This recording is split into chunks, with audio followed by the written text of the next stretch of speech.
Hey guys, and welcome back to this channel. In this video, I'll be showing you guys how you can create the super cute panda fit on Dress to Impress. Now, I'm not going to do this from the beginning because it does take a long time. First, you're going to equip the Desperado pose from the Valentine's pose pack.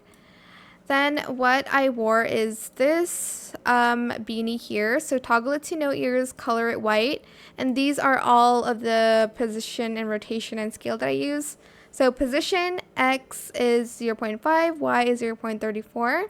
Rotation is at X 0.11. Scale is at 1. For the ears, I used this headpiece in black. Position, I did Y at 0.61, Z at 0.36, and then for scale, I did 0.71. This I used for the snout. I colored it in white. Position at Y at 0.54 and Z at 0.3. Rotation, I did X at 0.09, and scale, I did 0.4. For the nose and mouth, I used this mask and colored it black. Position, Y-axis at 0.76, Z at 0.17, rotation at 0.55. And then for the body, I use this in black. Position 0.5, X at 0.5, Y at 0.11, Z at 0.49, and rotation at 0.06. Scale, I did at 1. Then for the eyes, I use this headband here. Colored it all black. Position, Y at 0.48, Z at 0.18, and scale at 0.43. Then what I did for the details here, I used this hat in white. Position it at Y at 0.09, Z at 0.48. Rotation, I did X at 0 and scale at 1. Then for the their food, I guess, I used the flower crown and I toggled it to no spikes.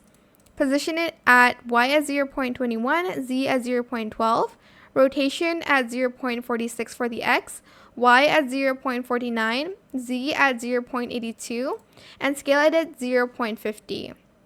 For the dress, I just used this in green, the feather dress, and I did this for I just used gloves to cover that up. For this, you do need this VIP item, but if you don't have it, you don't have to use it.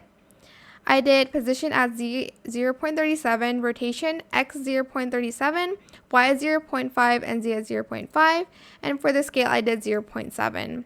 For chubbier cheeks, I used this earmuffs, and then I colored it in white. Position it at Y 0.58, Z at 0.38, and then rotate it at X1, and then Y 0.5, Z 0.5, and I just scaled it to 0.92. And that is pretty much how you can create a panda on Dress to Impress using the new accessory adjustments. I hope it was helpful for you guys. Don't forget to like, comment, share. Also subscribe to this channel if you haven't done that already. If you have any more questions about this video, just leave it in the comment section down below. I'll try my best to answer them all for you guys. And if you found this video helpful, please click the thanks button as well. That is it. Thank you so much for watching. Bye!